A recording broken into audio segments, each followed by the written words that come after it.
trop facile de venir et dire hey, l'autre, c'est ce sur quoi t'as basé ta vie, vaut pas un caramel, tu vois, puis tu te barres. L'autre, il est en vrac. Les scientifiques sont en partie responsables du dégoût de la science.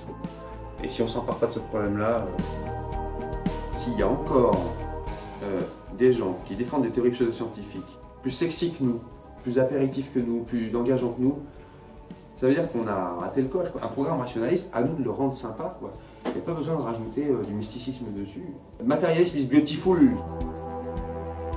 Quand j'avais 15-16 ans, j'adhérais à tout un paquet de trucs. Chromatothérapie, moxibustion. Il a fallu que je tombe par hasard un jour sur un livre de Brock pour que je me rende compte que, en fait, c'était assez facile de se mettre à douter correctement, quoi. Je pense que j'aurais dû l'apprendre à l'école, cette capacité-là. Et j'ai dû l'apprendre tout seul, à coup de lentes humiliations. Mais si j'avais dû me prendre des grands coups de pied au cul par des zététiciens ou des rationalistes pompeux, je ne sais pas si j'aurais aimé.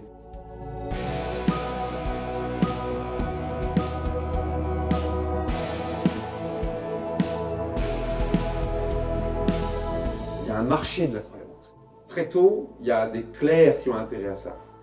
Peut-être qu'il y a une part consubstantielle au cerveau humain d'avoir envie de croire. En tout cas, ce qui est certain, c'est qu'il y a toute une part de gens qui ont très intérêt à ce que dès le début de la naissance, on croit. Dès le début, quoi.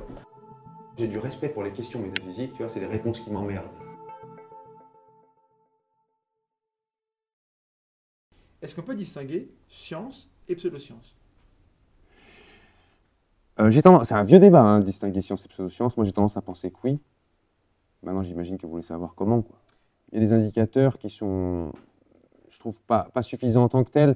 Il y en a au moins un qui est nécessaire, c'est que c'est vraiment que si un corpus théorique il est irréfutable en soi, on peut considérer que là, on rentre dans le domaine de la croyance. C'est-à-dire que ça sera toujours vrai, quels que soient les faits. Il n'y aura jamais de fait qui pourra contredire la structure d'une croyance. Donc, on peut considérer qu'un des bons critères entre science et pseudoscience. Pseudoscience, il faut peut-être rappeler que la racine, c'est pseudes, c'est-à-dire un peu mensonger. Quelque chose qui pourrait être une science considérée un peu comme juste à un moment donné, ça devient de la pseudoscience après, mais parce que, en gros, on dirait ça comme ça. On dirait que la pseudoscience, c'est quand on sait que la théorie est fausse, mais que des gens persistent quand même à prétendre qu'elle est vraie. Malgré la démonstration, quoi, en quelque sorte. J'en veux pas trop à Hahnemann, par exemple, le fondateur de la pensée homéopathique, d'élaborer son système à la fin du 18e. Quoi. On est en plein dans le début des expérimentations de Jenner sur les vaccins. C'est un moment un peu... C'est moins pseudo-scientifique que maintenant, ça ne l'est. Tu vois, il y a une espèce de changement à travers le temps. Un critère, voilà. L'irréfutabilité d'une théorie, ça sent la pseudo-science vraiment à plein nez. Après, quand le système il est complètement isolé, qu'il est relié à aucune des disciplines autour, ça sent quand même un peu le roussi aussi. Alors, il y a des gens qui vont défendre l'idée qu'il n'y a pas de critères. Il y a des gens qui vont dire non, mais tout n'est qu'une question de consensus scientifique du moment. Mais même ceux-là, même ces gens qui disent ça, et je trouve qu'il y a moyen de les confondre assez facilement en leur disant mais en fait, ça veut dire quoi? S'il n'y a pas de critères distinctifs entre pseudosciences et sciences, c'est-à-dire qu'en gros, quand vous voulez vous soigner, peu vous importe de passer par une médecine basée sur les faits ou partir sur une médecine improvisée par un chaman mystique de l'Amazonie, quoi. Et là, non, en fait, ils ne le font pas. Et on voit bien qu'ils ont une préférence et qu'ils ont une préférence vers les choses qui sont plus construites avec des hypothèses, des réfutations, des expérimentations. Donc oui, je pense qu'il y a les critères sont tous insuffisants, presque tous insuffisants en soi, mais il y en a un petit paquet. Je développe un peu plus, vous voulez plus de critères? Ouais, l'isolation... C'est rare qu'une discipline naisse dans son coin et soit reliée à rien, ni en psycho, ni en sociologie, ni en sociopolitique, ni en physique, ni en chimie, ni en maths. Il n'y a rien de connexe, ça végète comme une bulle, ça sent le pâté. Ce qui sent aussi mauvais, généralement, c'est quand les individus qui défendent la théorie ont déjà construit la théorie avant les faits et sont déjà... Alors ça arrive des fois qu'on construise une théorie puis on la teste après, quoi, mais en fait ils sont déjà amoureux de leur théorie avant d'avoir les faits. Tu vois. Donc après, ils vont aller chercher les faits qui congruent avec ce qu'ils pensent. Donc ils font un biais de validation subjective classique, ils font de l'exposition sélective à ne lire que les choses qui vont dans le sens de ce qu'ils pensent. On l'a vu assez récemment là, sur un dossier qu'on avait fait sur l'ostéopathie crânio-sacrée. On voit que les fondateurs, là, Sutherland et puis Pledger, tous ceux qui ont suivi, ils sont amoureux de leur théorie, puis ils vont faire coller ça. On voit aussi ça chez les antisémites, quoi. Ils vont construire des théories, mais qui sont mues par leur combat, et puis après ils vont agglomérer ce qui colle, quoi, en faisant fi de ce qui ne colle pas. la science n'est pas indemne la science comme communauté, elle n'est pas indemne de certaines critiques qui font que parfois il y a des formes de paradigmes de pensée qui prennent une place démesurée. Et il y a une phrase assez célèbre d'un biologiste que vous devez connaître qui s'appelait J.B.S. Haldane qui disait si, la théorie de l'évolution est réfutable, il suffirait de trouver des fossiles de lapins dans le précambrien et on pourrait. Bon.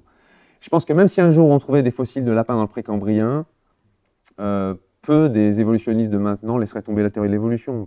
Parce que je pense qu'un cerveau humain, quand ça fait 50 ans qu'il travaille la même théorie, il a du mal à. Après, c'est la jeune génération qui doit s'en occuper. Bah, c'est surtout qu'il y a d'autres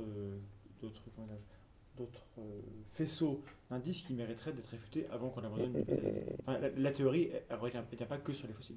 Non, c'est ça. Et puis en plus, on pourrait des fois rajouter des bouts à la théorie. Ça pourrait être des bouts manquants, rajouter un truc ad hoc à la théorie, puis elle continue à perdurer. Mais quand on voit que des gens sont capables de construire des monticules pour expliquer pourquoi tel effet, en fait, il aurait dû apparaître, mais il n'apparaît pas, parce que en fait, c'est peut-être parce que l'esprit humain repousse elle-même les ondes qui permettraient d'expliquer pourquoi ce phénomène parapsychologique, ou voilà, quand on sent une espèce d'échafaudage branlant, digne d'un échafaudage de Bouygues, s'élaborer autour d'une théorie, ça sent un peu le roussi, quoi. Et puis bon, là où c'est encore plus simple, c'est peut-être sur les thérapies. Quand tu regardes des thérapies, tu vois que quand un corpus de témoignages est présenté à la place de preuves construites expérimentalement, une preuve expérimentale en médecine, c'est tu fais des tests en double aveugle, voire triple aveugle, avec des échantillons vastes, tu testes les hypothèses, ça prend du temps, ça coûte de l'argent, c'est long, c'est chiant. Alors c'est facile après d'agglomérer tout un système de témoignages et les gens « Ah oui, je suis très content ». Le pire que j'ai vu, c'était sur une cure miraculeuse contre le cancer qui s'appelle la cure Bréus, du nom d'un naturopathe qui s'appelait Rudolf Bréus, qui est mort en 91. C'est des jus de légumes. Je voyais des gens qui râlaient sur mon article critique sur la cure Bréus en disant « Oui, comment vous pouvez dire un truc pareil? Regardez, moi je fais la cure Bréus depuis des années et regardez, j'ai pas le cancer ». Tu dis « Mais oui ». Tu vois que le statut de la construction méthodologique, elle est tellement absente dans la réflexion de beaucoup de gens, enfin on l'apprend tellement pas à l'école, que des gens sont vulnérables à ça. Le grand public est assez vulnérable à ces questions-là. On leur dit, bon, bien, Madame B est très ravie de Monsieur L. Oh oui, je suis très content de. Et puis on se dit, ah bah non, ça doit être vrai, puisque Monsieur L l'a dit, et que Monsieur L, c'est un peu moi. Hein. Corpus de témoignages en guise de preuve, très mauvais signe. Très très mauvais signe. Une pseudoscience, avant d'être une pseudoscience, c'est une tentative. Ça peut être une tentative sincère d'expliquer quelque chose. Comment on fait avant qu'elle ait pu passer le crible, qu'il y ait eu l'occasion de passer le crible des tests, pour juger si ça vaut le coup, si on peut s'engager, s'il faut être prudent. Du point de vue de l'usager? Tu veux dire, l'usager? Du point de vue scientifique, c'est assez facile. Il n'est pas malade, a priori, quand il prend une théorie comme celle-là. Donc il la regarde, il a le temps, quoi. Il n'est pas pressé, et l'enjeu n'est pas très très grand. C'est un enjeu plutôt financier. Est-ce qu'il faut tester toutes les théories qui naissent? Il y en a tous les matins. Depuis celui qui va te passer des rayons sur le rectum jusqu'à celui qui va te conseiller de boire du jus de navet pendant 30 ans. Il y a tout le temps, tu vois. Ce qui fait qu'après, tu as une priorité qui, je sais pas, tu diriges un laboratoire de médecine, tu te dis, bon, partons vers la thérapie qui a le plus l'air d'avoir une chance de marcher quand même. Tu ne peux pas partir vers la prière d'intercession, quoi. Tu vois, tu pars vers les choses qui marchent un peu mieux. Alors là, les indicateurs, c'est quoi? C'est le niveau de formation des gens qui la proposent. Tu vois, si c'est ton cordonnier, tu mets un petit peu moins tu as un peu plus de réserve, disons, que si c'est un professionnel de santé. Tu vois, ça, c'est un des critères. Et puis, il faut qu'il y ait des faits qui soient tu vois, des gens qui viennent avec des guérisons, qui soient inexplicables autrement que par la thérapie en question. Tu vois. Et donc, si là, il y a une piste, si tu vois qu'il y a des trucs bizarres qui se passent et que ça tend à marcher, un exemple, c'est Semmelweis, par exemple. Semmelweis, personne ne le croyait au début, tu vois. Mais il y avait des faits. Tu rappelles Semmelweis, le type, il se rend compte que dans son hôpital, il a beaucoup moins de morts de la fièvre puerpérale lors des accouchements des femmes que dans d'autres hôpitaux autour. Et c'est pas pourquoi. Et c'est pas du tout pourquoi. Et il cherche. Là, on est en 1850 à peu près, 1840, 1850. Et je crois que c'est son collègue Kolletschka, qui s'appelait Kolletschka, je crois, qui décède dans l'hôpital d'à côté. Et il se rend compte qu'il décède des suites d'une infection qu'il a pris avec un bistouri et des mêmes symptômes que la fièvre puerpérale. Et il commence à réfléchir. En fait, il commence à tisser le lien causal. Il se rend compte qu'il a contracté ça parce que le scalpel avait servi à travailler sur des macabées, sur des défunts, quoi. Et lui, d'un seul coup, il s'est dit, mais est-ce que la cause de l'infection qu'on transmet aux femmes qui ont la fièvre puerpérale, est-ce qu'elle n'est pas due au fait qu'en fait, on passe de la chambre de dissection des Maccabées à l'accouchement sans asepsie, notion qui était plutôt nébuleuse à l'époque et qu'on voyait même plutôt un peu comme mystique, le fait de se laver les mains et tout. Et en fait, il s'est rendu compte que c'était ça le paramètre. C'est-à-dire que le fait de se laver les mains sans savoir trop pourquoi, mais entre la salle des Maccabées et la salle d'accouchement, diminuait de, je ne sais plus les chiffres exacts, mais de plus de moitié les infections, tu vois. Donc, il a commencé par constater les faits. Il a constaté les faits, Après, tu vois. Et c'est ça, il s'est dit, il y a une piste. Et personne ne l'a cru, tu vois. L'institution s'est dit, voilà, comment. En plus, c'était incriminé les médecins, tout le monde badait. Alors, beaucoup de gens ont ce discours d'ailleurs à dire, oui, mais les médecins refusent les thérapies alternatives parce qu'ils ont peur qu'on les conteste dans leur pouvoir.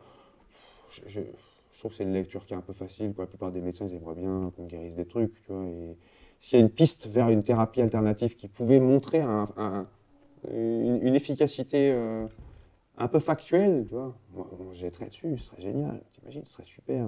Je vois, il y a un gamin là qui récemment avait trouvé un truc sur la détection du cancer du pancréas, tout jeune, 17 ou 18 ans, il avait testé lui-même des protéines, alors je ne me demande pas comment, c'est dans une cave avec un oncle. Et bon, bah ça marche, enfin ça avait tendance à marcher, tu vois, donc il faut le prendre au sérieux. Nous dans notre posture zététique ou sceptique ou scientifique, si tu veux, on a le temps de tester les thérapies, quoi. On pourrait se donner le temps de tester, de faire de l'échantillonnage sur... Mais en vrai, normalement, la preuve incombe à celui qui prétend. Tu vois, ça, c'est un principe quand même de base, même de justice latine. C'est l'onus probandi, la charge de la preuve incombe à celui qui prétend. Donc la charge de la preuve, normalement, elle incombe aux ostéopathes crânio-sacrés. Elle incombe à Rudolf Breus. Elle incombe à ces gens-là de faire la preuve de ce qu'ils présentent. C'est pas normalement à nous de faire la démonstration que ça fonctionne pas très bien. Tu vois. Alors nous, on se permet on a le luxe de le faire. Mais quand tu mets devant du public, devant une offre démesurée, sans aucun moyen intellectuel de faire des choix entre, bah, tout se vaut à peu près, quoi. Il ne faut pas s'étonner que des fois ces gens se trompent de choix. Tu as évoqué le fait qu'on avait plus confiance dans une théorie si elle ne venait pas d'un cordonnier. C'était l'exemple. Mais du coup, en face, je veux dire, mais vous vous rendez compte de l'arrogance de ce que dit. Alors, comment on répond à l'impression que vont avoir des gens de dire ah mais c'est un précaré, c'est une prébande d'une certaine de l'établissement des scientifiques qui ne veulent pas que les autres puissent avoir le droit d'avoir raison. Non, c'est pas. Si une théorie vient d'un cordonnier ou d'un boulanger ou d'un... Très bien. Enfin, j'ai plus confiance en du pain fabriqué par un boulanger que par un scientifique. Tu vois, j'ai plus confiance à mettre des chaussures fabriquées par un... J'aurais pas trop confiance dans des chaussures qu'un biologiste pourrait fabriquer, tu vois. Il y a une expertise, en fait.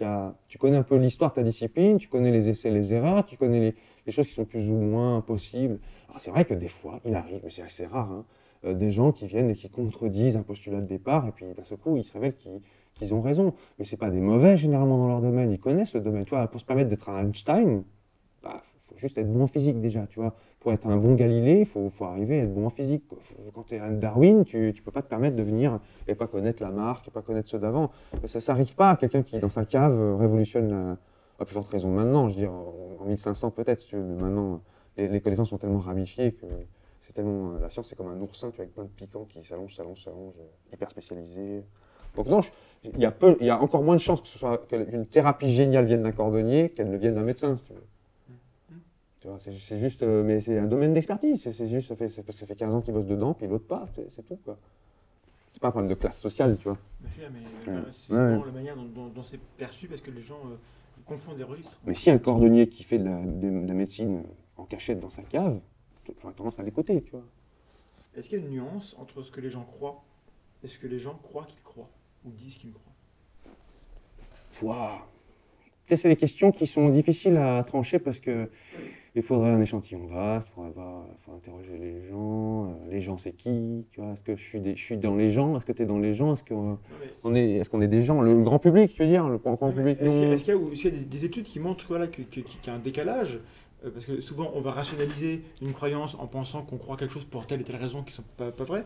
Est-ce qu'il y a des grands mécanismes sociaux ou psychologiques qui expliquent s'il y a une différence et si elle existe, à quoi elle est due et comment est-ce qu'on peut éviter d'en être victime. Est-ce que les gens croient qu'ils croient?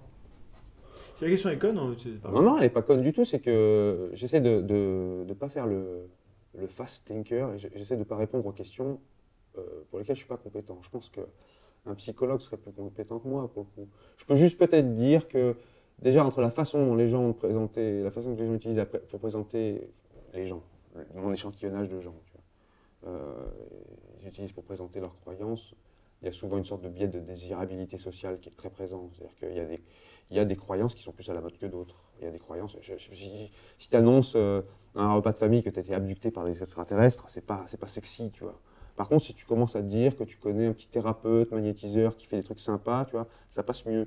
Si tu reviens d'un voyage près de la mort, lors d'une expérience de mort imminente, tu vois, et que tu reviens et que tu n'as rien à raconter, ou que tu as vu Cosmo Babar déguisé en lapin bleu, ça n'intéresse personne. Par contre, si tu dis, tu as vu la lumière, et tu vois qu'il y a une pression sociale qui peut s'exercer sur la personne, alors tu as vu la lumière, et tu n'as pas vu tes proches au fond. Tu vois. Donc, la façon de le raconter, au bout d'un moment, tu vois qu'elle complaît un peu à des modes. Il y a des modes qui doivent jouer, quoi. Il y a des modes il y a des choses qui paraissent ridicules, il y a des choses qui valent le coup d'être racontées. On a tendance à scénariser sa propre expérience de vie. Donc je pense que la façon de le raconter change beaucoup. Tu vois, j'ai donné un exemple. Tu leur dis, est-ce que vous avez une conception surnaturaliste du monde? Est-ce que vous pensez qu'il existe des entités surnaturelles qui nous entourent? Ils vont dire, bien sûr que non, vraiment. Soit parce qu'ils sont libertaires d'une tradition matérialiste et puis ils disent non, soit ils vont dire parce que voilà, j'ai une lecture séculariste du monde et je ne vais pas mettre Dieu, je ne vais pas mettre une entité programmante dedans, tu vois. Puis en fait, tu discutes un peu, puis hop, il y a des fluides qui arrivent, tu vois. Il y a des énergies bizarres, il y a des entités, parfois même Alors, ok, il n'y a pas de Dieu, mais il y a quand même des dévas, tu vois, ou des esprits supérieurs qui flottent. Et tu vois qu'il y a des trous, en fait, tu vois. Il y a plein de petits trous qu'on pourrait qualifier de New Age, tu vois, qui viennent du New Age, quoi, qui sont là. C'est marrant, il y a une sorte de contradiction. Et alors, quand tu les pousses vers la contradiction, c'est pas très gentil de le faire, hein, je le fais pas souvent, mais si tu les amènes vers la contradiction, tu vois, ça fait un... Bon, très franchement, généralement, d'un point de vue psychologique, ce qui se passe, c'est qu'ils ont tendance à résoudre leur dissonance cognitive à l'encontre de celui qui parle. Donc ils vont préférer plutôt détester la personne qui les amène à cette contradiction, ou dire oui, non, mais c'est parce que toi, tu t'es fermé d'esprit, tu vois, que d'incorporer le nouveau fait, quoi. Et après, des fois, avec le temps, ça mature, puis ils disent ah oui, c'est vrai qu'effectivement, c'est marrant, j'étais ni Dieu ni maître, mais alors chakra à fond et des entités supérieures, tu vois. Il y a un problème, quoi. Il y a une petite incohérence. Est-ce qu'on est tous égaux par rapport à la croyance? Ou est-ce qu'il y a des déterminismes? Est-ce qu'il y a un parcours particulier? Voilà. Est-ce que au cours de notre vie, il y a des choses qui vont faire que voilà, on va être plus sensible à des croyances qu'on pourrait dire irrationnelles? Alors il y a déjà le découpage sociologique et puis tu as le découpage d'une personne au sein de sa propre vie elle-même. Sociologiquement parlant, ce qui est acquis, c'est que généralement, par exemple, d'un point de vue de la religiosité, tu récupères celle de tes parents.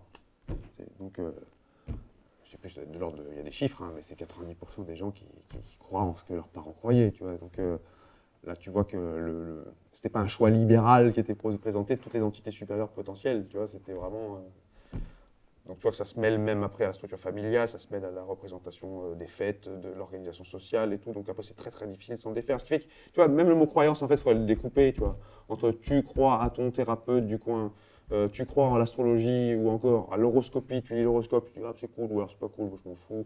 Et puis des croyances qui sont fondamentales et qui régissent même la vie sociale, il y a vraiment des nuances importantes, quoi. Alors, mais sur un individu, par contre, là tu peux voir des trucs marrants. D'ailleurs, je n'exclus pas d'un jour partir dans le domaine des croyances, moi je n'exclus pas. Tu vois, bon, déjà j'y étais, déjà. J'ai commencé par gober à peu près tout ce qui passait, parce que ça m'intéressait, tu vois. J'aimais des discussions avec les défunts, essayer d'hypnotiser mon chat, j'ai essayé à peu près tout et n'importe quoi en termes de thérapie.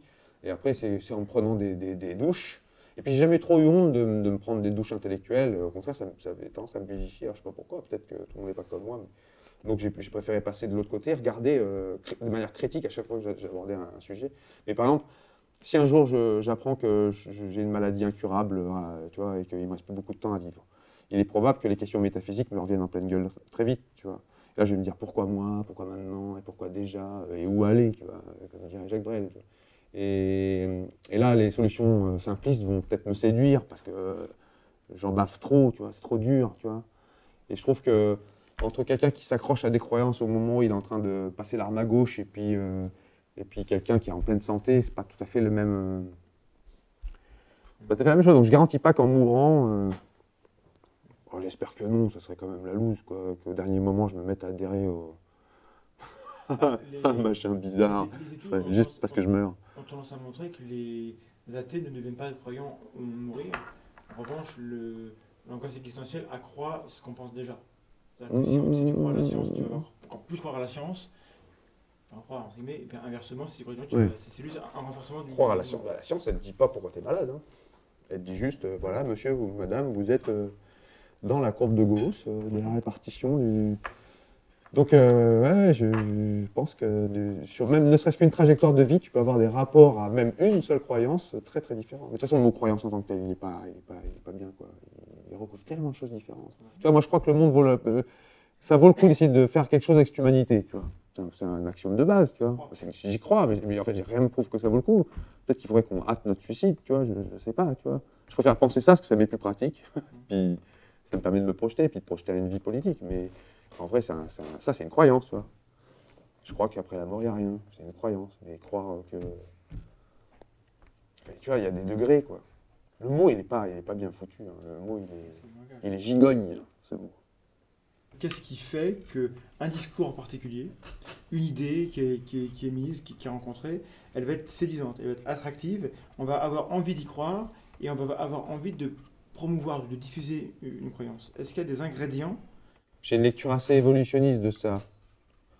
Je me dis qu'une idée, une idée qu'elle soit croyance, ou tu vois, postulat de départ, elle a tendance à prendre si le milieu il est propice à ça et que tu es gratifié. Si tu as un capital symbolique associé à adhérer à telle ou telle pensée, tu vois, en ce moment, tu dis développement durable, tout le monde est content, tu vois, donc tu dis, bon, pourtant c'est creux comme concept.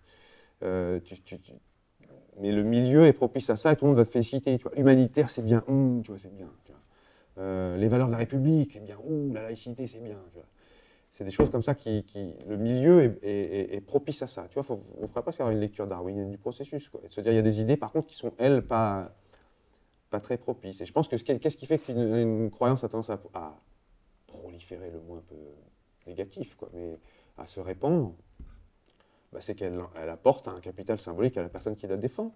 Et par exemple, tu prends le magnétisme animal version Mesmer, mais chez les magnétiseurs de maintenant, d'avoir son magnétiseur, c'est cool, tu vois, c'est sympa, c'est socialement bien vu, ça montre que tu es un petit peu de gauche, tu vois, que tu te tournes vers des trucs qui ne sont pas inféodés aux industries pharmaceutiques. Tu vois, ça te donne un petit succès social, quoi. Je pense que les croyances, elles viennent rarement, elles viennent rarement pour rien. Elles viennent vertébrer une personne, tu vois, elles viennent combler les trous, colmater des machins, faire tenir debout la personne. Tu le vois par exemple quand, tu vois, quand des gens sont en souffrance sociale parce que leur boulot est soit vraiment pourri, ce qui arrive, hein, il y a des sauts de métier malheureusement, hein, soit dégradants, tu vois, soit des gens qui considèrent que l'image que donne leur métier est vraiment naze, ils auront une tendance assez prononcée à aller se tourner vers des cultures de substitution, tu vois, un peu l'équivalent des rayons Tupperware pour les femmes au foyer des années 50, tu vois. Tu te crées toi-même une culture de substitution où tu deviens expert assez rapidement d'un domaine, tu vois. Et ça remplace la souffrance sociale que tu avais sans reconnaissance au préalable, quoi. Et tu vois pas mal de professions considérées comme pas très gratifiantes, tu vois, des boulangers, on parlait des cordonniers, qui, quand ils arrivent à la retraite, par exemple, se reconvertissent assez facilement dans des pseudosciences New Age, de la lithothérapie, c'est facile d'accès, tu gobes le pack d'un coup, d'un seul coup tu deviens capable de guérir tout le monde très vite, ou en tout cas de faire du bien à tout le monde. Donc ouais, les croyances, elles naissent quand les gens ont une soif de capital symbolique, je pense, bien souvent. Je pense que c'est un des tropismes majeurs. Ouais. Capital symbolique, tu vois, c'est pas un capital financier, tu n'es pas obligé de faire du pognon avec ça. Mais c'est des termes de sociologie critique de l'école bourdieusienne, ça. C'est de dire que d'un seul coup, dans ton microcosme à toi, qu'il soit familial ou local, ou tu vois, dans ton petit quartier, tout le monde sait que tu peux guérir les gens. C'est pas rien, tu vois. Quand avant, tu étais considéré comme une sous-merde, et d'un seul coup, tu as un statut de guérisseur, tu es presque un soignant, tu vois. Et ça il y a une soif de ça, je remarque, hein, je vois plein de gens qui vont se former, plein de gens qui vont se former à des techniques comme ça. Ils ont tellement soif de ça que d'ailleurs, ça breuve à n'importe quelle eau, quoi. La thérapie, la santé, c'est extrêmement important, c'est récurrent dans les croyances, mais est-ce qu'il y a d'autres champs d'expertise pseudo-scientifique qui sont gratifiants Par exemple, tu vois, bon, c'est un peu un lieu commun maintenant, mais on se rend compte qu'il y a pas mal de formes de contestation politique qui émergent. Et moi, je suis assez content de ça, que la contestation politique, c'est le vent vivifiant de la sociopolitique, quoi. C'est vivifiant. Et tu vois qu'il y a des c'est toujours le même problème de la recherche de solutions simples. Tu vois. Plutôt que de se poser la question de qu'est-ce qui fait dans nos comportements que des gens deviennent des milliardaires, acquièrent des biens et exercent comme ça une pression qui, diffusée sur l'ensemble de la société, fait qu'il y a une classe. Tu vois, un truc un peu compliqué à lire.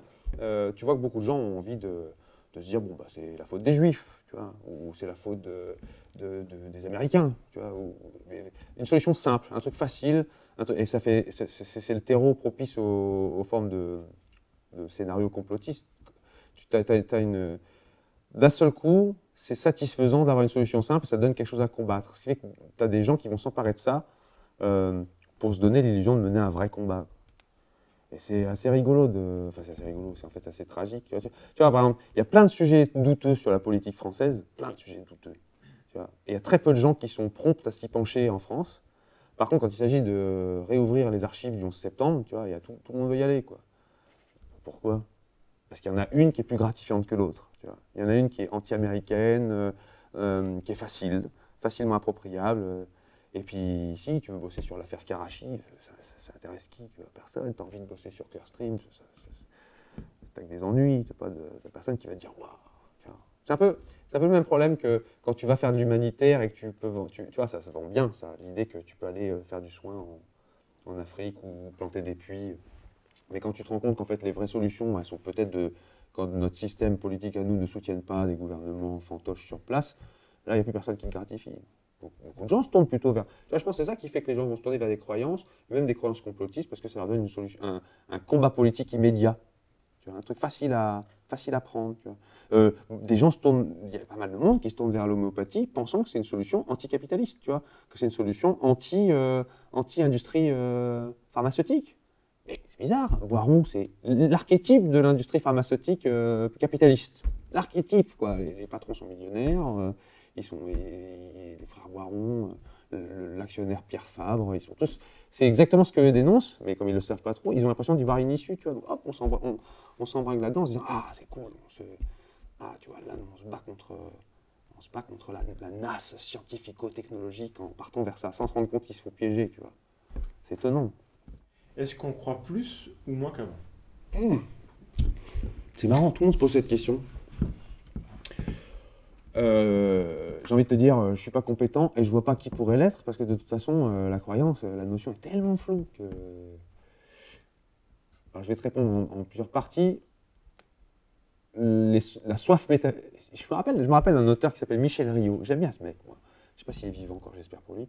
Dans un de ses bouquins, il disait « Moi, j'ai du respect pour les questions métaphysiques, tu vois, c'est les réponses qui m'emmerdent. » Je pense que les questions métaphysiques, pourquoi je suis là, dans ce corps-ci, à cette année, pourquoi je ne suis pas né sous Toutankhamon, et où je vais, et dans quel but, tu vois, ces questions-là, elles sont les mêmes pour tout le monde, tout le temps.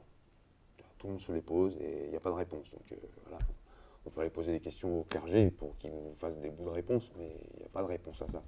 Donc cette soif-là, elle reste la même, je pense. Tout le monde a les mêmes questions là-dessus. Depuis la préhistoire, je pense que les gens tripaient pareil. Hein. Après, est-ce que là, avec la baisse très locale en France métropolitaine de la fréquentation du christianisme institutionnel, on va dire, est-ce qu'il y a eu une hausse, est-ce que ça a baissé les croyances, est-ce que ça s'est remplacé Franchement, j'en sais rien, mais moi, je peux te donner une expérience à moi, c'est que j'étais parti en Afrique de l'Ouest en m'imaginant dans le discours un peu primitiviste, anthropologique, classique, en allant vers l'Afrique de l'Ouest, j'allais, tu vois, chez des gens qui avaient des mystiques complètement incroyables, des gens qui avaient un rapport au monde pas du tout, occidental, c'est ces grands mots, valise, là, Occident, Orient. Et en fait, là-bas, ils croient en plein de trucs, mais j'étais en Guinée, au Mali, au Sénégal, tu vois, ils croient en plein de trucs, mais au final, pas tout à fait les mêmes que nous, mais c'est très proche. Puis ils croient pas ni plus ni moins, tu vois. Et quand ils font des marées de bagnole, une 504 qui ne roule pas, ils font comme vous. Tu vois, et puis quand ils ont besoin d'un machin, ils passent par un art divinatoire. comme nous, tu regardes, il y a des chaînes de télé sur l'astrologie, quoi. Donc je pense que c'est constant. Alors par contre, la question qui est derrière, qui est plus intéressante, c'est est-ce que c'est consubstantiel à l'humain que d'avoir envie de croire? Et c'est peut-être la suivante que tu voulais me poser. Non, peut-être pas. C'est le package. Et alors là, tu vois, j'ai envie de te dire, il y a pas mal de monde qui dit, ah oui, l'humain, c'est une machine à croire, il a besoin de croire, il a besoin de croire. Moi, ce que je vois surtout, c'est que peut-être qu'il a envie de croire que... Et je vois qu'il y a quand même plutôt, dès le début de l'existence d'un individu, une forte pression de gens qui ont intérêt à ce que l'enfant croie vite, tu vois. Il y a un marché de la croyance, tu vois, on attend, tu vois, très tôt, il y a des clercs qui ont intérêt à ça, tu vois. Et donc, peut-être qu'il y a une part consubstantielle au cerveau humain d'avoir envie de croire. En tout cas, ce qui est certain, c'est qu'il y a toute une part de gens qui ont très intérêt à ce que dès le début de la naissance, on croit, dès le début, quoi. Ne serait-ce que pour, je sais pas, le Père Noël, le marché qui va derrière. Et donc, même si c'est consubstantiel à l'humain, il y a toute une partie qu'on pourrait évacuer si on critiquait ceux qui ont intérêt. Tu vois, c'est une lecture de domination au final. Tu vois, tu as des gens qui ont intérêt à ce qu'un peuple soit croyant, parce que d'un seul coup, eux deviennent des exégètes, ils deviennent le pont entre la surnature en question et puis les individus. Tu vois, ils se donnent un statut. Je pense que les religions sont nées comme ça. Je ne serais pas étonné qu'elles soient nées comme ça. Tu vois. Tu as un type qui s'est dit, ou une nana qui s'est dit un jour, certainement un type malheureusement, qui s'est dit tiens, ils ont l'air d'avoir un peu de curiosité, et je vais leur en donner, et avec ça, je peux prendre un statut, quoi. Les premiers prêtres étaient nés, quoi. On sait que personne n'est complètement rationnel ou complètement irrationnel, et on sait qu'on peut être intelligent et pas rationnel. Est-ce qu'on peut améliorer ça? Est-ce qu'on peut enseigner l'esprit critique aux gens?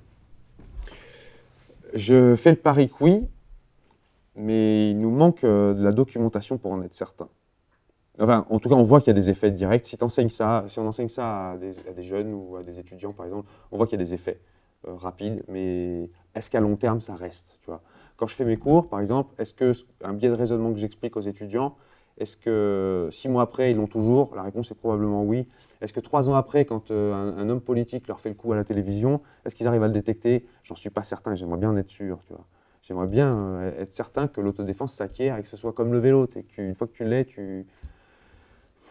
vu ma propre expérience, j'ai l'impression qu'il faut quand même l'entretenir, tu vois, c'est pas comme le vélo, tu vois. J'ai l'impression qu'il faut s'entraîner de temps en temps. Bon, il suffit d'allumer les médias classiques et puis tu t'entraînes, tu vois, tu peux t'exercer. Et je pense qu'en tout cas, il y a des choses qu'on n'oublie pas, et quand on les rencontre une fois, on les oublie jamais, tu vois. On se rend compte que c'est pas parce que quelque chose est causal ou arrive juste après quelque chose d'autre que l'un cause l'autre. Une fois que tu piges ça, tu peux essayer de le détecter dans ta vie de tous les jours. Donc oui, tu construis une sorte d'autodéfense intellectuelle. Alors ouais, autodéfense, le terme, tu me demandais un peu... ce terme, il est pour pointer le fait qu'il ne s'agit pas d'aller ferrailler...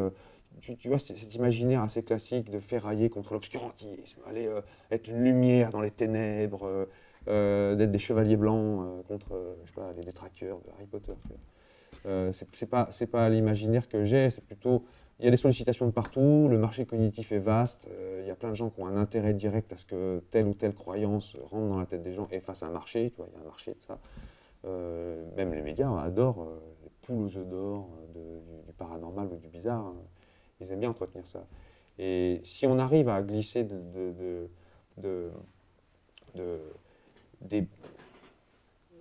moi j'ai tendance à croire que si un individu arrive à se doter de quelques toutes petites bases très simples, alors il sera plus exigeant. C'est un peu comme quand tu fais une éducation au goût, tu vois. Si tu fais une éducation au goût et que tu expliques à un gamin le sel, le sucre, la mer, tous les petits goûts différents, après il peut mettre des mots dessus. Et s'il met des mots dessus, on peut pas lui faire à l'envers, tu vois. Bon, ma fille, en 6e, on t'apprend déjà qu'on peut t'arnaquer sur ça, sur ça, sur ça. Bon, la personne, ça lui donne des degrés de liberté en plus, quoi. On appelle ça l'autodéfense intellectuelle, parce que voilà, tu as plein de sollicitations, et tu te dis, bon, lesquelles je vais garder pour moi, puis lesquelles je vais réfuter, quoi. Il ne s'agit pas d'aller combattre, tu vois. C'est pas un sport de combat, la démarche critique, contrairement à ce que certains en font. Il y en a certains qui aiment bien aller ferrailler contre, ou défoncer du charlatan, tu vois. Mais en vrai, des charlatans, par exemple, j'en ai rencontré un et demi, tu vois. Et j'ai rencontré, je sais pas, 2000 thérapeutes bizarres et 2000 prétendants bizarres, tu vois. C'est des gens qui sont tous sincères, sympas, gentils. Ils veulent presque le même monde que moi au final, tu vois. Les vrais escrocs, il n'y en a pas beaucoup. Donc on préfère parler d'autodéfense intellectuelle, c'est juste se dire, connais les biais de base de ton cerveau, connais les biais de base d'un individu moyen, et quand le discours il t'arrive, fais ton choix au mieux de la connaissance de cause, et tu as des degrés plus grands après. Tu as juste des degrés de liberté plus grands dans tes choix. Tu es moins mu dans une direction particulière. Tu n'es pas un mouton qui va gober, tu auras au moins 2 choix, puis 3, puis 4. C'est clair ce que je te raconte là? Est-ce que croire sans preuve, est-ce que ce ne serait pas un rapport au monde qui nous rassure? Qu'on n'a pas besoin de chercher des preuves, on a juste besoin de trouver des raisons, d'avoir des narratifs, des narrations dans lesquelles nous on s'inscrit, qui donnent du sens. Donc on cherche plus du sens que des preuves en fait. Et est-ce que du coup, être dans une démarche de sceptique, c'est pas un peu heurter les gens qui ne veulent pas comprendre, qui veulent juste avoir du sens dans ce qu'ils vivent? Et est-ce que ces gens-là, d'abord, est-ce qu'on doit respecter leur point de vue et ne pas y toucher, ou est-ce qu'on peut les convertir à une vision différente, et est-ce qu'on doit le faire? Ça, c'est une question vaste. Ouais, c'est une question vaste.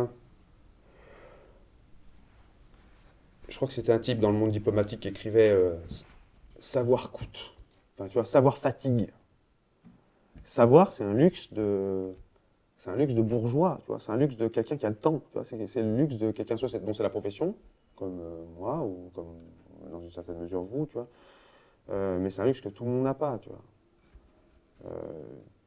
Donc apprendre ce que c'est que le statut d'une preuve pour pouvoir se donner les moyens de, tu vois, si c'est pas glissé dans l'enseignement classique, fondamental de base, ça arrive trop tard, en fait. C'est qu'après, les peurs que les gens ont, les petits doutes qu'ils ont, c'est presque trop tard. Après, moi, je vois que, par exemple, un discours critique, il marche plus très bien à partir du moment où des gens ont fait des choix drastiques là-dessus. Tu vois, des gens qui ont déjà une opinion sur, je sais pas, la vie après la mort. C'est difficile, après, d'infléchir ça. Par contre, jusqu'à l'âge de 20, 22, 23 ans, on n'a pas trop d'avis, tu vois, on est encore ouvert à ça. Je pense que c'est là, il faut avoir outillé vite les gamins, non pas pour leur dire ce qu'il faut qu'ils pensent, mais pour leur dire, tiens, voilà les biais classiques, voilà les trous de ton cerveau, voilà les trous de l'information, voilà comme les médias te trafiquent le truc pour que ça rentre. Maintenant, débrouille-toi, tu vois, moi tu connais les choses trappes, quoi. Tu connais les herses, tu connais toutes les embûches qu'on peut te tisser. Alors, deuxième partie de ta question, c'était sur est-ce que c'est violent pour nous d'aller contre ça? Il y a un moment où c'est plus violent qu'un autre, quoi. C'est sûr, quand les gens ont fait un choix. Tu vois, je vais te raconter un exemple. Un jour, j'étais avec 2 collègues il y a une dizaine d'années dans une conférence du père Brune, qui fait de la transcommunication instrumentale avec les personnes décédées. Tu vois. Et tu rentres dans une salle et tu as 90 personnes, 100 personnes qui sont là, et ils sont tous là à écouter le père Brune parce qu'ils veulent discuter avec un défunt, tu vois. Et leur fils mort, tu vois, leur grand-mère morte, leur cousin, et tu vois qu'ils sont malheureux, tu vois. Est-ce que toi tu arrives en disant oui, excusez-moi, mais j'ai l'impression que ça ressemble beaucoup à une pareidolie sonore, voire une hallucination auditive, et peut-être qu'on pourrait, voilà, si on applique le principe de parcimonie des hypothèses, alors tu fais ça. Ça, c'est la méthode, je sais pas, Henri, il aimait bien, Henri Brock, faire ça. Il me disait, bon, ben, je me fais virer, quoi, mais au moins, j'ai parlé pour les 2-3 qui auront le doute dans la salle. J'ai pas l'impression que ce soit la meilleure méthode. Et j'avoue que dans ces contextes-là, il y a des contextes où ça sert à rien. Tu vois. De la même façon, je pense qu'il y a des médias dans lesquels ça n'a pas de sens d'aller parler. Mais je pense qu'il y a des endroits où il n'y a pas de sens d'introduire un discours critique. Là, ça n'a pas de sens. Tu vois. Enfin, on a décidé que ça n'avait pas de sens de critiquer. Ce qui ne nous a pas empêché d'aller voir le père Brune après et d'essayer de discuter avec lui, tu vois. Mais le public, là, c'était pas le moment, tu vois. C'est juste pas le moment. Donc il y a des cas, oui, où je pense que ça peut être très abrupt. Après, est-ce qu'il faut respecter toutes les croyances? Pas mal d'étudiants me posent cette question, ils disent oui, mais il faut respecter les croyances. Ils disent oui, quand même. Il y a des croyances qui sont pas respectables, tu vois. Je sais pas, la domination arienne sur le reste du monde, bon, les vertus de l'excision sur la libido des femmes. Bon, tu vois, est-ce que fouetter un noir, ça fait travailler plus vite? Il y a des croyances qui ne sont pas respectables en tant que telles. Par contre, je pense qu'il faut faire la démonstration de pourquoi elles ne sont pas respectables. Et on peut le faire de manière rationnelle, même dans le champ moral. La philosophie morale expérimentale permet de faire ça, de montrer qu'il y a des choix moraux qui sont vraiment sordides, quoi. Il y a moyen de montrer qu'il y a des trucs sordides. Toutes les croyances ne sont pas... Tu vois, les gens disent « Ah, il faut respecter les croyances », mais non, les croyances des Waffen-SS, c'était pas glorieux, quoi. Hein, je suis pas fan. Je sais pas, ouais, non, mais faut pas... Ben non, de toute façon, point Godwin, je trouve que c'est une notion qui n'a pas vraiment d'intérêt. Tu vois, le jour où tu parles de 1000 grammes et que tu parles de psychologie de la soumission. Tu vois, au bout d'un moment, tu es obligé de dire que Milgram, il s'est inspiré de comment se fait-il que. Est-ce que les Américains auraient pu se résister que les Allemands à l'injonction national-socialiste? Il y a des gens qui croient sans preuve et ça leur va très bien. Ouais. Est-ce que ce mode de fonctionnement-là, est-ce que ces gens sont accessibles à quand même une démonstration? Est-ce que la science doit s'imposer d'une certaine manière? Est-ce qu'on doit leur montrer pourquoi la science est importante à ces gens-là? Alors je dirais non. Chacun est libre de faire ce qu'il veut de ses actes de foi qui lui appartiennent. Elles sont intimes, elles sont de l'ordre de la personne elle-même. C'est à elle, quoi. Ça lui appartient. Si tu as envie de croire en Zeus ou en ce que tu veux, tu crois en ce que tu veux. Ça ne me pose pas de problème. Là où ça va poser problème, c'est quand cet acte de foi personnel sans preuve, donc pour lequel tu n'as aucune légitimité. Ce qui vient avec l'acte de foi, c'est que tu peux choisir celui que tu veux. Tu vois. Par contre, le problème, c'est que tu peux pas, normalement, tu ne peux pas convaincre rationnellement les autres que tu as fait le bon choix. Tu vois. Bon. Et quand tu vois ces actes de foi-là qui débordent de la sphère intime pour venir imbiber soit des contenus d'enseignement, comme dans les cas d'intelligent design et de créationnisme, ou quand tu vois que ça vient imbiber la vie politique, la vie publique, tu vois, là, ça pose problème. Tu vois. Et j'ai tendance à penser que je préfère une politique de santé publique ou une politique de bien public basée sur l'expérience, les preuves et tout, que sur un acte de foi, tu vois. Sauf que je ne maîtrise pas l'acte de foi de la personne, et puis chacun peut faire ce qu'il veut. Donc moi, ça ne me dérange pas tant que c'est cantonné dans... Alors je tombe pas dans le piège, tu sais, un truc qu'avait balancé l'immense Stephen Jay Gould, qui disait que ce sont deux magistères qui ne s'interpénètrent pas. Ce qu'on n'aime pas trop dans cette métaphore, c'est que tu as la science, tu as l'acte de foi, et puis au final, les deux apportent c'est deux facettes d'une même pièce, si tu veux. Donc je pense que c'est pas une facette en tant que telle, tu vois, c'est comme, je sais pas moi, avoir un sens artistique, c'est pas une facette de la vie publique, quoi. Je pense que la vie publique, elle doit être basée sur l'évaluation des choses qui arrivent, essayer de voir comment on peut faire avancer la vie commune pour que le moins de gens souffrent, tu vois, on peut prendre cette direction-là, je pense que tout le monde à peu près tombera d'accord là-dessus, et l'acte de foi, il n'y a pas grand-chose à faire là-dedans, tu vois. Et vu qu'on attend du citoyen, quand il est formé à l'école, de raisonner sur des faits, la présence dans un contenu d'enseignement d'un acte de foi implicite, ça s'enroussit quand même, c'est pas bon, quoi. Est-ce que la vie en société, ça nécessite que nous croyions sans preuve certaines choses? Est-ce que par exemple dire les êtres humains laissent libre et égaux en droit, est-ce que c'est une croyance de base qu'on doit croire sans preuve? D'être libre et égaux en droit, c'est un vœu, tu vois, c'est pas un fait, quoi. C'est bien que tout le monde sera égal, mais quand même le petit chauve, unijambiste noir, homosexuel, il aura plus de mal que la moyenne, quoi. Non, ce sont des vœux, mais on peut difficilement éviter ce problème, parce que pour pas mal de monde, la rotondité de la Terre, ça ressemble à la croyance qu'un Dieu existe. Personne n'a refait les calculs d'Ératosthène et je sais pas qui pour remontrer que la Terre était ronde, tu vois. Donc on a tendance alors, quand on est un peu scientifique, on sait qu'en fait, ça ne vient pas de rien et qu'il y a toute une histoire qui fait qu'on est arrivé à un système où on sait que la Terre était ronde et si on voulait refaire le chemin, on peut le faire. Alors que l'idée que Atlas soutient la Terre, tu ne peux pas le refaire, tu vois. Il y a des preuves à l'appui de, j'en sais rien, le réchauffement climatique, la rotondité de la Terre. On sait qu'on n'est que des nains hissés sur des épaules de géants et qu'on peut refaire le chemin. Alors que si tu acceptes des postulats sans preuve, déjà, tu n'as aucun moyen de montrer aux autres que tu as raison de penser ce que tu penses. Donc en fait, c'est comme une sorte de dialogue de sourds, quoi. Et si on prend ça comme prédicat à la vie publique, ben, personne ne pourra jamais s'entendre. Ça va être quoi le nœud commun, tu vois. J'aurais plutôt tendance à aimer l'idée qu'on puisse raisonner. Non, mais c'est une question, je trouve qu'elle est compliquée. Hein. Est-ce qu'il y aurait des croyances sans preuve qui seraient profitables? Et j'ai envie de te dire que la moitié des trucs que je crois, auxquels j'adhère, parce qu'en fait, il faudrait distinguer croyance et adhésion. C'est le problème de la croyance. C'est la croyance, t'as pas de preuve, tu vois.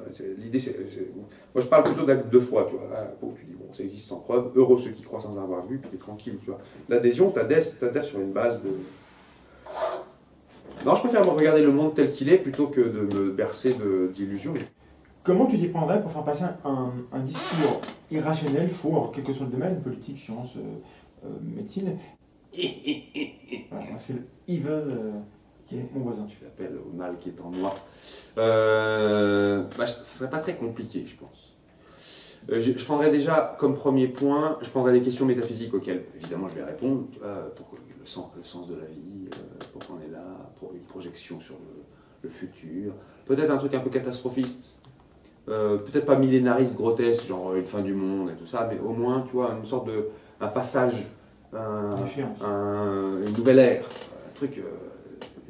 vanter la spiritualité, bien évidemment, avoir un discours non matérialiste mais spiritualiste, avec des choses que la science ne peut pas comprendre, ne peut pas investiguer, sous forme mais pas des choses très personnalisées pour pas que ça ressemble à des dieux, pour pas que ça effraie les gens qui sont un petit peu anti-religieux maintenant.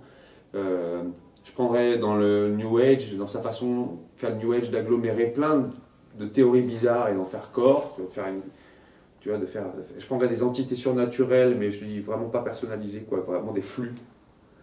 Et puis, je ferai en sorte que ma théorie, elle soit accompagnée d'un soin, tu vois, qu'il y a un côté thérapeutique dedans, parce que c'est quand même pratique, et puis ça donne envie à tout le monde de s'en emparer, parce que ça donne une possibilité d'avoir du capital symbolique pour vivre en société, quoi.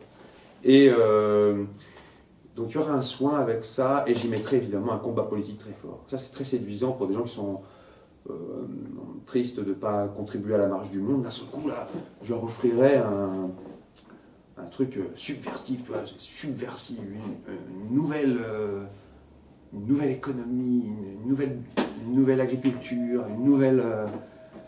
Mais même si c'est pas vrai du tout, je trouverais un moyen de créer un marché de l'alternative. Donc j'essaierai de trouver, je sais pas, je mettrai un peu de... Tous les trucs qui marchent un peu bien dans les milieux alternatifs, je prendrai un peu de monnaie, pas de fausse monnaie, de monnaie alternative ou monnaie fondante. J'emprunterai un peu à tout ça. Je prendrai un peu de Pierre Rabhi, un peu d'Hubert Reeves, un peu de poussière d'étoiles et un petit peu d'anthroposophie, biodynamie. Et puis voilà, un petit combat politique, je te dis, une petite thérapie qui soigne un petit peu, et sans limite sur le caractère grotesque. Hein. Parce que je vois que les trucs les plus grotesques passent, donc... Avec, oui, une connotation sexuelle aussi. Si c'est pour créer un mouvement, autant exploiter. Il faut qu'il y ait un côté érotique. C'est un des grands moteurs de l'humanité, ça, la sexualité. Il faut que j'ai une contre-alternative sexuelle qui ait l'air un peu de gauche. Tu vois, un truc à la comment il s'appelle Reich, tu vois, mais... Ouais, un truc à la Reich. Wilhelm Reich, l'orgone, la puissance sexuelle que tu peux améliorer par des techniques. Une forme de tantrisme, tu vois. Il faut que ça soit saupoudré d'érotisme, ça marche bien. Pourquoi de gauche? Pourquoi de gauche? Parce que forcément, quand tu es jeune, je pense qu'on passe par la phase de contestation de l'autorité. Fait qu'il y a un moment donné, incontournablement, on est tendance progressiste. Il y a un moment donné, après ça peut changer, des fois ça ne change pas. Moi j'ai pas guéri par exemple. Mais n'empêche que il y a un moment où on se dit, et cultiver ça, là, cultiver les grands dirigeants du monde. Si tu veux, dans la pensée conservatrice dite de droite, tu as quand même des lieux communs qui sont pas très sexy d'emblée, quoi. La famille, souvent la famille nous saoule à 15 ans ou 20 ans. Tu as l'autorité des grands chefs, les grands chefs charismatiques, tu fais bon, ça suffit. Quoi. C'est très la nation. Hein. Bon, généralement, si je veux lancer un mouvement qui marche, il faut que je recrute jeunes. Et si je veux que je recrute jeunes, il vaut mieux passer par le côté progressiste et alternative dite de gauche ou à tendance donnant des libertés, plutôt qu'un système qui est contraignant. C'est contraignant, les pensées conservatrices. C'est plus contraignant. C'est plus rassurant, ça. C'est plus rassurant, mais ça vient après. Mais tu vois, quand tu as 18-19 ans.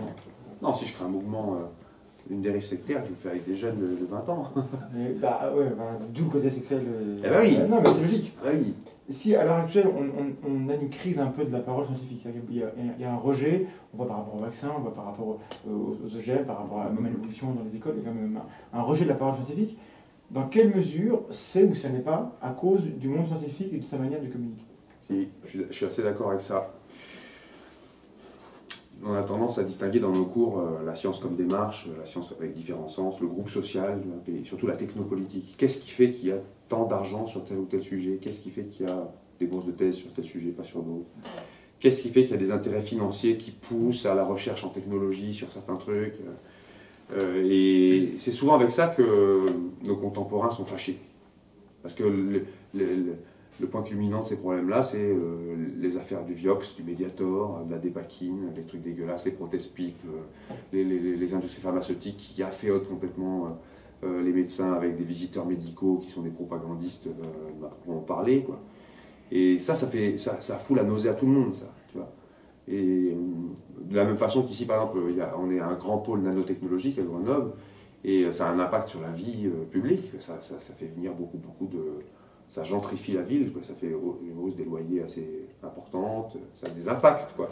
Et en fait, ces choix politiques-là, ils ne sont jamais négociés avec la population. Et beaucoup de personnes se fâchent avec ça, ils se disent, en fait, c'est ça la science, c'est nous imposer des centrales nucléaires là, du gaz de schiste ici, vos protest-pipes et les machins. C'est ça la science. On n'en veut pas.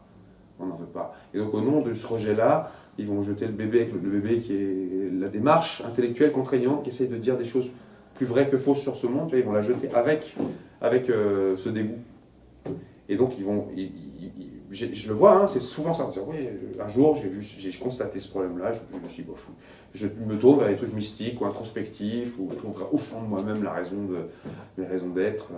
J'attends plus rien de la connaissance, à en parler. Donc, je pense qu'on est en partie responsable de ça, mais parce qu'on ne pose pas la question du sens. Tu vois, beaucoup de mes collègues ici qui travaillent, et puis peut-être moi dans une certaine mesure, je sais pas, on cherche, mais comme des petits lapins dans une roue qui tourne, tu vois, on ne sait pas trop pourquoi on cherche. On t'a dit de chercher ça, tu cherches, il faut te chercher, il faut des sous. Mais en fait, tu fais ça pour quoi? C'est pour le bien public. Tu fais avec de l'argent public pour le bien public, en disant que c'est pour le bien public, sans que le public ait quelque chose à dire sur ce que tu fais. Et le public, il regarde, il ne suit pas, il ne comprend pas pourquoi comment tu justifies. Tu as plein de gens qui bouffent de l'argent public, tu vois, tu fabriques un LHC ou des accélérateurs de particules, mais on n'investit pas la population dedans, on n'explique pas, on leur invente des belles histoires comme le boson de Higgs pour que, tu vois, on va chercher la particule de Dieu, alors tout le monde est content, tu vois, on les envoie sur Mars, où on suit une comète. C'est les médias ou c'est la science qui fait cette histoire? C'est une convergence d'intérêts. Les médias aiment bien les bonnes histoires, et quand la NASA ou quand tu veux justifier des fonds investis lourdement comme certains accélérateurs de particules, il faut que tu trouves une bonne histoire derrière pour justifier que tu as bouffé tout le budget quand même, tu vois. Et donc inventer une jolie petite histoire. C'est un peu comme la Lune pendant la guerre froide. Oui. Tu vois, tu as une carotte, tu vois. Tu crées une histoire sympa. Est-ce que c'est de la science? C'est une conquête. Regarde, c'est plus de la science. Quand tu regardes les articles qui passent dans Nature ou dans Science, c'est déjà plus de la science. Hein. On est déjà dans Paris Match. Hein. C'est connu dans le milieu scientifique que Nature, c'est Paris Match, quoi. Et que si tu mets pas un titre sexy, ou s'il n'y a pas un truc funky, sympa, qui pourrait exciter l'attention. Tu sais, c'est des entreprises privées. C'est pas des entreprises publiques, ces revues, c'est des entreprises privées. Le deuxième objectif, c'est de cultiver les gens, de transmettre la connaissance. Le premier, c'est de se vendre. Donc se vendre, c'est au point de parfois publier sur la mémoire de l'eau. Tu vois? Ils savaient très bien que c'était foireux, puis ils le disent même dans l'édito, tu vois, ils le font. Ils font du scoop, quoi. Je pense qu'on est responsable de ça. Les scientifiques sont en partie responsables du dégoût de la science. Et si on ne s'empare pas de ce problème-là, ça va être pire. En une minute, une solution. Une des solutions. Une solution à ça? Ouais. Une, pas une autre. Hein, réenchanter la science au sens où c'est une démarche qui ne doit pas être décorrélée des intérêts collectifs. Et que des fois, les scientifiques passent devant un tribunal populaire pour justifier de pourquoi ils font. Moi, je pense qu'ils savent, ils pourraient justifier. Mais là, c'est plus le cas du tout. Là, chacun court pour sa carrière, mais là, parce qu'il n'a pas vraiment le choix. C'est une course de lévrier afghan, cette histoire. Dans quelle mesure on peut, ou tu es pessimiste ou optimiste par rapport au marché cognitif, par rapport à comment Internet et comment les idées circulent, sur le fait que voilà, les bonnes idées ou les mauvaises idées vont circuler plus que les autres? Ni l'un ni l'autre. Moi, je suis optimiste de nature, parce que de nature, enfin, non, c'est pas vraiment plus de construction. De construction. Le mot nature, il n'a pas de sens. De construction, je suis Je suis optimiste, si je me dis ça vaut le coup de continuer et ça vaut le coup d'essayer de faire une société qui soit un peu moins conne que la génération d'avant, et bon, à partir de là, tu vois, je suis optimiste. Et je crois avoir des bouts de solution en enseignant la pensée critique. Mais est-ce qu'il faut être optimiste ou pas de la montée des médias et du changement médiatique avec le web qui arrive et tout ça? Non, je ne suis pas inquiet si tu vois, moi, ce qui pourrait m'inquiéter, c'est que je croyais que les enfants qui sont nés dans la génération du web, ce qui n'est pas mon cas, moi, le web, c'est arrivé en 96, j'étais déjà en licence 3 ou en master 1, tu vois, enfin, j'étais dans ce taux-là, quoi. Et donc, quand c'est arrivé, je l'ai goûté pleinement, tu vois, c'est comme si j'avais vécu du temps vert, tu vois, j'étais dedans, tu vois, c'était génial. Ce coup, tu n'allais pas farfouiller des vieux trucs poussiéreux, tu te connectais, c'était super. Et en fait, comme j'ai l'impression que ceux qui sont nés dedans, ils ne voient pas le prix que ça a et ils ne savent pas s'en servir. Je pensais ça quand 5-6 ans, je me disais, la nouvelle génération va arriver, ils seront trop vite surfer, chercher des infos et tout. Et en fait, la réponse est non. Donc tu vois, quand on construit des contenus d'enseignement dans les bulletins officiels d'enseignement du secondaire, il faut se poser la question, est-ce que l'oxydoréduction, ça forme un citoyen, tu vois et s'il fallait enlever quelque chose, est-ce qu'il ne faudrait pas introduire la recherche sur des moteurs de recherche, tu vois, les méthodes de recherche? Et s'il y a cette capacité de faire de la recherche sur le web, alors je ne suis pas inquiet. Mais si elle manque, bien sûr, les gagnants sont ceux qui auront le plus de moyens et qui auront les thèses les plus réactionnaires, vendant toujours les mêmes, tu vois, les mêmes chatons qui pleurent et Miss France, enfin, tout, tu vois. Donc tu penses que Internet, c'est quelque chose qui va faciliter la diffusion des connaissances, entre guillemets, et des idées qui vont aller dans le bon sens, ou que ça va faciliter la diffusion des idées les plus faciles, les plus viles et les plus fausses? Tu sais, avant, il y avait un index et on enlevait des livres de certaines bibliothèques parce qu'ils étaient... Tu vois. Là, quand tu es connecté, que tu as un compte Gmail en même temps que tu es connecté, que tu surfes ou sur Facebook, alors la recherche Google va te donner quelque chose qui est indexé à ton goût. En fait, c'est pas si différent. Je pense qu'il faut arrêter de se servir de ces outils-là qui sont tentaculaires et qui... je pense que ça n'a pas changé la donne, si tu veux. Je pense que ça ne change pas la donne que les médias soient plus puissants. Ça n'enlève pas le problème du tri. Donc c'est plus rapide. Tu peux plus facilement arriver à un discours sceptique avec le web maintenant qu'avant, où tu n'avais pas de livre. Tu vois. Okay. Donc c'est plutôt positif. Mais le fait que la connaissance se disperse, oui. Mais si c'est en fait, tu es passé d'une flaque d'eau à un océan. Si tu veux. Mais si les gens ne savent pas nager, la flaque d'eau, ils ne se noyaient pas trop, si tu veux. Mais dans l'océan, c'est la misère, tu vois. Donc c'est l'apprentissage de la... M'en fous, en fait, des médias. Ce qu'il faut, c'est que les gens sachent nager dedans, quoi. C'est la nage, enfin la natation. Il faut qu'on fasse bosser la natation dans nos contenus d'enseignement. Tôt, quoi. Ça change la dimension des choses. Mais tu sais, quand des gens avaient besoin de monter un groupe sectaire ou de partir en cacahuète, ils le faisaient déjà même avant que le livre existe, si tu veux. Donc ils n'ont pas attendu le web. Hein. Moi, je pense pas que... Et puis, on ne va pas dire que le terrorisme actuel, tel qu'il est défini, avec les histoires de djihad et tout, c'est pas, il n'y a rien de nouveau. Hein. Est-ce que tu as eu une croyance, pendant une ou deux en particulier, dans le passé, que tu n'as plus maintenant, donc une croyance qui a priori était fausse, puisque maintenant tu n'y crois plus, et quel regard tu portes sur celui que tu étais à l'époque, et comment tu t'es déconstruit, comment tu as basculé vers l'abandon de cette croyance? Quand j'avais 15-16 ans, j'adhérais à tout un paquet de trucs. Hein. Et notamment, quand je faisais pas mal de sport, j'avais pu valider avec des post-hoc, j'avais associé le soin que je recevais avec la guérison qui venait après, des soins tout à fait calamiteux, chromatothérapie, moxibustion, des trucs qui marchent absolument pas, quoi. Et moxibustion, tu utilises des cigares d'armoise pour chauffer des points d'acupuncture, et tu obtiens une variante de la médecine traditionnelle chinoise. Je faisais ça, j'aimais bien, ça sent bon. Ça s'éteint jamais, t'arrives pas à l'éteindre après. Et donc, et le regard que je porte maintenant là-dessus, mais je vois que c'est une gymnastique, maintenant, ça serait extrêmement facile pour moi, mais personne ne m'avait jamais... il a fallu que je tombe par hasard un jour sur un livre de Brock pour que je me rende compte que... En fait, c'était assez facile de se mettre à douter correctement, quoi. Je me dis, comment j'ai pu avaler ça, en fait? C'est bidon, ça. Comment j'ai pu avaler ce truc? Et je pense que j'aurais dû l'apprendre à l'école, cette capacité-là. Et j'ai dû l'apprendre tout seul, à coup de lentes humiliations personnelles, tu vois. Mais comme, bon, moi, j'étais un peu tout seul concerné dans mon milieu, j'ai fait ça un peu tout seul, quoi. Mais si j'avais dû me prendre des grands coups de pied au cul par des zététiciens ou des rationalistes pompeux, je ne sais pas si j'aurais aimé. Enfin, j'essaie de me rappeler de ça quand je fais mes séquences pédagogiques, j'essaie de me rappeler que ça peut potentiellement être vraiment douloureux. J'ai dû par exemple extirper de moi un truc que tout le monde gobe à l'école, c'est la psychanalyse, tu vois, enfin le freudisme, si je veux être précis, tu vois. Je sais pas, il y a encore 15 ans, je me dis, bon, pourquoi pas, tu vois, complexe de type, tout ça, bon, pourquoi pas. Et puis il a fallu 5-6 ans de lecture opiniâtre et quelques camarades qui m'ont boosté. Mais c'était dans un milieu gratifiant, tu vois, on me disait, non mais tiens, lis ça, et toute personne n'a fait, ah, l'autre, il croit en freudisme, regarde-moi ce Cro-Magnon, tu vois.